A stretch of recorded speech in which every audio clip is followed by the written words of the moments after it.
जय श्री कृष्ण, नमो नमः।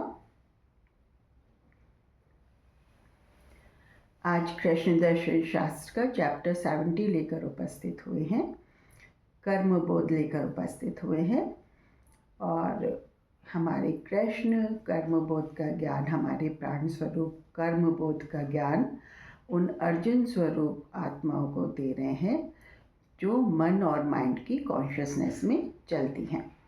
तो हमारे प्राण श्री कृष्ण हमारे ज्ञान स्वरूप हैं, हमारे कृष्ण हैं, वे हमारे प्राण हैं और वो ही हमें कर्म बोध करा रहे हैं, आप ये मानिए। तो मैं कृष्ण आपसे मुखातिब हूँ। कर्म बोध में मैंने कल आपको ये बताया था कि मानव की संरचना में 4 अवयव होते हैं, शरीर, बुद्धि, मन और आत्मा। इसमें मानव बुद्धि स्वरूप होता है, पर वो जानता नहीं है वो बुद्धि स्वरूप है, और वो शरीर बोध में रह के शरीर के कर्म करते रह जाता है या मन के कर्म करते रह जाता है, जो हमने आपको कल के वीडियो में बताए थे। और वो बुद्धि स्वरूप अपने को पहचान नहीं पाता, और बुद्धि स्वरूप अगर वो अपने को पहचान पाता है या उसको ये भान होता है कि वो बुद्धि स्वरूप इस मानव में स्थित है, मानव में उसकी भूमिका बुद्धि स्वरूप है, तो वो बुद्धि के कर्म करता है, डिसीज़न मेकर होता है, माइंड के विचारों पर डिसीज़न मेकर होता है। शरीर, मन और बुद्धि के कर्तव्य निभाने के लिए शरीर और मन की के ही मानना जरूरी नहीं है, बल्कि आत्मा को भी जागृत करने का कर्तव्य बुद्धि स्वरूप का ही होता है, जो कि मानव स्वयं है बुद्धि स्वरूप। उसको बुद्धि का कर्तव्य होता है कि वो अपनी आत्मा को, जो साक्षी रूप में प्यूबिक सेंटर या अम्बिलिकल सेंटर पर पड़ी हुई है, उसको जगाने के, उसको चेताने के कर्म करे। उसकी आत्मा जब चेत जाती है, जाग जाती है, अवेकिन हो जाता है उसका सोल, तो वो हृदय क्षेत्र में स्थित होकर देव योनि प्राप्त कर सकता है। ये बुद्धि का ही कर्तव्य है, आप मानवों का ही कर्तव्य है। पर आप क्योंकि मन और माइंड की कॉन्शियसनेस में चलते हैं, शरीर और मन के विचारों में मशगूल रहते हैं और आत्मा को भूले बैठे हैं, तो ये बुद्धि का कर्म है जो आपको करना चाहिए। बुद्धि आत्मा को कैसे चेताती है, कैसे जगाती है? वो सुबह उठ के प्राणों का नाम ले, अपने प्रियतम इष्ट के नाम पर अपने प्राणों का नाम रख दे, और सुबह उठकर प्राणों का नाम ले, बिस्तर में बैठे बैठे ही उनको 5-6 मिनट दे, उनका चिंतन करे, उनके स्मरण करे, उनका अच्छा सा कोई भजन या मंत्र गुनगुनाए अंदर हृदय में, और इस बात से ही प्राण खुश होने लगते हैं और वो आप पर मेहरबान होने लगते हैं। तो ये कर्म हुआ बुद्धि का। अब आत्मा जब जागृत हो जाती है, प्राण स्वरूप में हृदय क्षेत्र में जब स्थित हो जाती है, तब आत्मा का क्या कर्म होता है? आत्म प्राण स्वरूप में जब हृदय क्षेत्र में स्थित हो जाती है, तो वो जो बुद्धि के कर्म होते थे, डिसीजन मेकर और ये वो सबकी सुनना और अपने अपने हिसाब से करना, वो अगर बुद्धि उस आत्मा को सरेंडर हो जाती है, उस प्राण को सरेंडर हो जाती है, तो प्राण बुद्धि का कार्य करने लगते हैं और पूरे शरीर की जिम्मेवारी, पूरी काया की जिम्मेवारी, चाहे उसके रिश्ते हों, चाहे उसका धन संपत्ति हो, चाहे उसके कार्य की प्रणाली हो, चाहे उसके जो भी सगे संबंधी इधर उधर के कार्य, जो भी चीज़ है, वो सब सारी चीज़ फिर प्राण खुद बेयर करने लगते हैं। रेस्पॉन्सिबिलिटीज़, प्राण खुद रेस्पॉन्सिबिलिटीज़ बेयर करने लगते हैं, और आप जो मानव हैं, बुद्धि स्वरूप हैं, आप फिर प्राण का आश्रय पाते हैं सरेंडर के बाद। लेकिन इस प्रक्रिया में बहुत गहनतम अनुभव होते हैं और बहुत ही जो भी आपके वर्ष कटते हैं इस स्वरूप में आने के लिए, जब प्राण अपना आधिपत्य स्थापित कर लेते हैं पूरे मानव शरीर पर, मानव पर, इस स्थिति में आने के लिए आपको 22-23 वर्ष लग जाते हैं और प्रतिकूलतम परिस्थितियों में रहना पड़ता है। ये आप जान लें, क्योंकि मनुष्य जन्म पाया है और आपको वो मोक्ष पाना है, तो इस प्रक्रिया में अगर आप 22-24 साल दे भी दे तो क्या बुरा है। पर सब मानव नहीं दे पाते और सब मानवों को देना भी नहीं चाहिए। अगर आप इस बात के लिए उत्कंठित हैं कि नहीं मैंने तो ये करना ही है, तो ठीक है कि आप ज़िद्दी हैं, हठी हैं ये पाने के लिए, लेकिन ज़िद्द और हठ नहीं चलती प्रभु के आगे। प्रभु के आगे तो स्नेहिल समर्पण चलता है, विनम्रता चलती है, उनका दास बनना पड़ता है। उनके आगे हठ या ज़िद नहीं चलती। हठ या ज़िद से आप प्रभु को नहीं हरा सकते, नहीं पा सकते।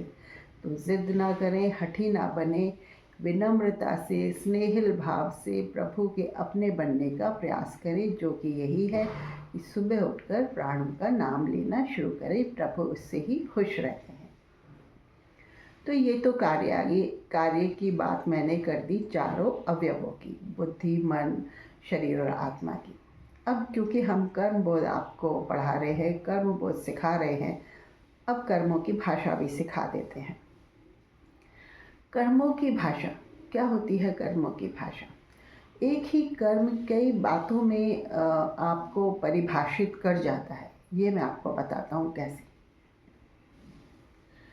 आपको सुबह उठना है, बच्चे का टिफ़िन बनाना है, ठीक है? आपको सुबह उठना है, बच्चे का टिफ़िन बनाना है। आप सुबह उठे, उठ के आपने टिफ़िन बनाया। टिफ़िन बनाते हुए बच्चों को अब तेरा स्कूल बैग ले लेना, तेरा ये पैक कर लेना, तेरा वो पैक कर लेना, मैं तेरा खाना बना रही हूँ, मैं तेरा ये कर रही हूँ, मैं तेरा वो कर रही हूँ, ऐसे कर लेना, वैसे कर लेना, देख स्कूल की बस नहीं छूट जाए, देख ऐसा नहीं हो जाए, देख वैसा नहीं हो जाए। दुनिया भर की उल्हाने, दुनिया भर की चेतावनियाँ, दुनिया भर की चीज़ें आप टिफ़िन तैयार करते जा रहे हैं और व्यग्रता के साथ, व्यस्तता के साथ ये सारी बातें अपने बच्चे को कहते जा रहे हैं। एक कर्म हुआ ये। और यही कर्म किसी माँ ने कैसे किया कि टिफ़िन बना रही है और बोलती है कि हे कृष्ण तेरे को समर्पित, हे कृष्ण तेरे को समर्पित। बड़े ध्यान से, बड़े मन लगाकर टिफ़िन बनाया, बच्चे के सिर पर हाथ फेरा, उसका माथा चूमा और टिफ़िन पैक करके कहा, देख सब अच्छी तरह से होगा, चिंता ना किया कर, मस्त रहा कर। और इस तरीके से बच्चे को भेज दिया। कर्म वही था, टिफ़िन बना कर पैक करना और बच्चे को स्कूल भेजना, यही कर्म था। पर क्योंकि दोनों कर्मों में अंतर आ गया था करने में, तो अब इनका फल क्या होगा? पहला बच्चा स्कूल जाएगा तो वो थोड़ा चिंतित जाएगा कि माँ ने दुनिया भर की ढेर सारी चेतावनी दे दी, ये नहीं करना, वो नहीं करना, ये नहीं करना। वो स्वतः ही माइंड कॉन्शियसनेस के प्रभाव में आने लग जाएगा, क्योंकि माँ ने भी माइंड कॉन्शियसनेस के अंदर ही, दिमाग के प्रवाह में, दिमाग के उसमें अपना टिफ़िन वो बच्चे का बनाया था और बच्चे को दुनिया भर की ढेर सारी सांसारिक चेतावनी देके बच्चे को फटाफट तैयार करा के स्कूल बैग पैक किया और भेज दिया स्कूल। दूसरे बच्चे की माँ ने क्योंकि सोल कॉन्शियसनेस में रह के टिफ़िन बनाया था, ईश्वर को समर्पित करके टिफ़िन बनाया था, शांत स्वभाव से बनाया था, भजन गुनगुनाते हुए बनाया था, बच्चे को टिफ़िन पैक करके दिया, उसका माथा चूमा और कहा कि देख चिंता ना कर, सब अच्छा होगा, सब बढ़िया होगा। यानी बच्चे को पॉजिटिवनेस या पॉजिटिविटी घोल के टिफ़िन में दे दी, पॉजिटिविटी घोल के टिफ़िन में दे दी। बच्चा स्कूल जाएगा, बड़े खुश होकर अपने बाकी बच्चों के साथ टिफ़िन शेयर करेगा और हंसता गुनगुनाता हुआ क्लास में रहेगा, बड़े पॉजिटिविटी के साथ अपने लेक्चर्स अटेंड करेगा, क्लासेस अटेंड करेगा और फिर बड़े ही मन और स्वस्थ मन से घर में आकर विचरण करेगा, माँ के गले लगेगा और माँ को प्यार से कहेगा, माँ आज तूने बहुत अच्छा खाना बनाया था। और जो पहला बच्चा आएगा वो कहेगा, हाँ माँ तूने ऐसा कहा था कि मैं यूँ नहीं करूँगी, मैंने ऐसे ही किया, मैंने उससे लड़ाई कर ली, मैंने उससे भिड़ाई कर ली, मैं उससे नहीं बोला, मैंने वो नहीं किया, मेरी बस छूट जाती, माँ तूने दे दिया, सही है, ये करके। तो मतलब जैसा आप घोल के बच्चों को दे रहे हो, बच्चा आके आपको वैसा ही फीडबैक देगा, ये आप जान लें। तो कर्मों की भाषा ये होती है। एक और एग्जाम्पल देती हूँ। आप ऑफिस जा रहे हैं, आपकी बीवी ने लंच तैयार नहीं किया, आप क्रोधित होते हुए जा रहे हैं, पैर पटकते हुए जा रहे हैं, क्या है समय पे भी खाना बना के नहीं दे सकती, और ये है वो है, यूँ है यूँ है। और तो और आपने उसको पकड़ के एक झापड़ भी रसीद कर दिया अपनी पत्नी को, और ये आपने कृत्य किया। और आप फिर बड़े भड़ास निकालते हुए गुस्से में आप अपने कार ड्राइव करके या बाइक ड्राइव करके अपने ऑफिस गए। वहाँ पर भी आप, क्योंकि आपका मन खिन्न है, मन उदास है, टिफ़िन भी नहीं लाए हैं, पत्नी को भी सुना कर आए हैं, लड़ झगड़ कर आए हैं, तो आपका मन वहाँ पर भी नहीं लग रहा है, और बल्कि आपकी बॉस से भी तू मैं हो गई और सबऑर्डिनेट से भी तू मैं हो गई, यानी दिन पूरा खराब। यही चीज़ आप कैसे कर सकते थे कि टिफ़िन नहीं बनाया, कोई बात नहीं यार, नहीं बना, तेरे से लेट हो गई, कोई बात नहीं यार, मैं कैंटीन में देख लूँगा, कुछ खा लूँगा, समोसे कचौड़ी खा लूँगा, कुछ ऐसा कुछ नहीं है। तो ये सब चीज़ किसके हाथ में है? भगवान के हाथ में है या आपके हाथ में? आपके हाथ में है ये चीज़, सर्टेनली आपके हाथ में है। कर्म करना, आपको ही कर्म करना है भाई। इस शरीर में रहते हुए आप कर्म नहीं करेंगे तो क्या करेंगे? कर्म करने ही तो आए हैं। जब इस शरीर में आपने शरीर धारण किया है, तो आप कर्म नहीं करेंगी तो कौन करेगा आपके कर्म? यही कर्म कहलाते हैं। मतलब मशीनी तरीके से कर्म करना नहीं होता, उस कर्म को किस तरीके से आप ले जाते हैं, ये कर्म होता है। आपने पत्नी ने खाना नहीं बनाया, आपने कहा कोई बात नहीं यार, कैंटीन में खा लूँगा या समोसे चाय पी लूँगा, एक वक्त की तो बात है, शाम को तू बढ़िया सा खाना बना ही देगी, मैं आके खा लूँगा। गुस्सा नहीं होना था, पत्नी का मूड भी नहीं बिगड़ना था। जो पत्नी पहले वाले स्थिति में पत्नी जो घर पे अपने बच्चों पे और बाकी अपने बुज़ुर्गों पे गुस्सा उतारती या कुछ और करती या कुछ और खिन्न रहती पूरे दिन, और शाम को भी खाना ढंग से बनाती या नहीं बनाती। पर इस दूसरी स्थिति में जिसमें आप पत्नी को कह के कोई बात नहीं यार, तो शाम को अच्छा सा तो बनाएगी, शाम को बढ़िया सा खिला देना, अभी तो मैं निकाल लूँगा दिन अपना, ऐसा खुश रहे, तो मस्त रहे, है ना? ये होते हैं आत्मिक, आत्मा को घोल के रखने वाले कर्म, जिसमें जिसमें प्रभु खुश होता है। स्थिति आपके पास आई है, स्थिति आई है, ये आप पे निर्भर करता है कि इस स्थिति को आप किस तरीके से लेके पॉजिटिविटी की तरफ धकेल रहे हैं या नेगेटिविटी की तरफ धकेल रहे हैं, ये आप पर निर्भर करता है। एक और एग्जाम्पल देती हूँ। आप घर में रहते हैं, आपके बाई आती है, ठीक है, बाई आती है, घर के काम काज करती है, और आपको उससे प्रसन्नता मिलती है, आपके कार्य आसानी से निबट जाते हैं और आप खुश रहती हैं, अच्छा रहती हैं। तो एक दिन आप उठी सुबह और कार्य था, सारा सारा कार्य था करने के लिए बाई के लिए, कि बाई का फ़ोन आ जाता है, कहती है कि दीदी मैं आज आ नहीं पाऊँगी, आज मेरे बच्चे की तबीयत ख़राब होगी, आज मैं आ नहीं पाऊँगी दीदी, आज किसी तरीके से सिमटा लेना।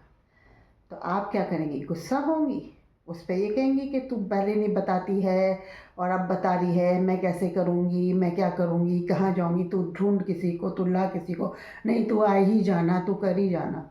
आप सोचो ऐसी स्थिति में अगर आप होती, चाहे ऑफिस जाने वाली होती और आपको छुट्टी लेनी पड़ जाती और आपका बॉस आपको ऐसे कहता, तो आपको कैसा फील होता? वो भी एक वर्कर है, छुट्टी इतनी नहीं मांगती, लेकिन जब उसको ज़रूरत होगी तो छुट्टी तो लेगी ना। उसने कहा दीदी मैं नहीं आ पाऊँगी, मुझे आज छुट्टी करनी पड़ेगी क्योंकि मेरे बच्चे की तबीयत ख़राब है। तो आप बोलिए कि ठीक है, ठीक है, बेटे का ध्यान रख, और नहीं आ रही कोई बात नहीं, मैं देख लूँगी, सुलटा लूँगी। आपको एक दिन निकालना है आपका। आपसे जो काम नहीं होता हो आप ना करें, जो होता हो आप अपने घर के सदस्यों के साथ मिल बांट के कर लें। कोई ज़रूरी नहीं कि आपके घर में झाड़ू पोछा आज होना ही है। अगर आपसे नहीं होता है, आप सिर्फ झाड़ू दें, पोछा छोड़ दें। बर्तन जितने आपको ज़रूरी हैं आप मांजें, और या घर के सदस्यों से मदद ले लें आपसे नहीं होता है तो। रही खाना बनाने की बात, तो अगर आप बाई अफोर्ड कर सकती हैं तो एक दिन खाना पूरा नहीं बनेगा, 7 व्यंजन नहीं बनेंगे, तो कोई बात नहीं, आप दाल चावल बना लीजिए, हल्का फुल्का खाना बना लीजिए, और कुछ नहीं तो मैगी बना लीजिए। इसमें घर के सदस्यों को कोऑपरेट करना चाहिए। और अगर वास्तव में इनकम बहुत अच्छी है तो कुछ खाना बना लीजिए, कुछ बाहर से मंगा लीजिए। बाई के लिए आप इतना तो कर ही सकती हैं, जब बाई आपके लिए इतना कर रही है तो।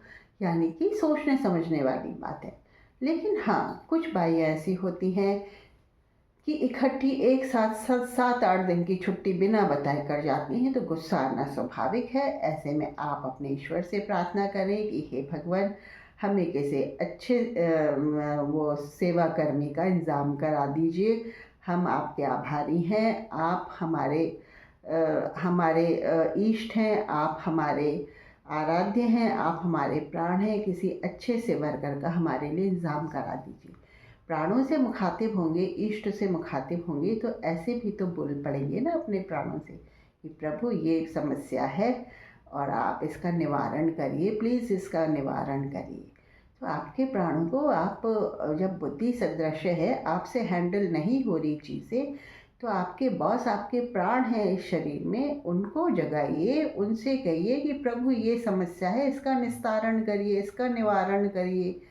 तो प्राण क्यों नहीं चेतेंगे, क्यों नहीं जगेंगे? जगेंगे ना। तो ऐसी होती है कर्मों की लीला। आगे भी बताएंगे, आगे भी सिखाएंगे। जय श्री राधे।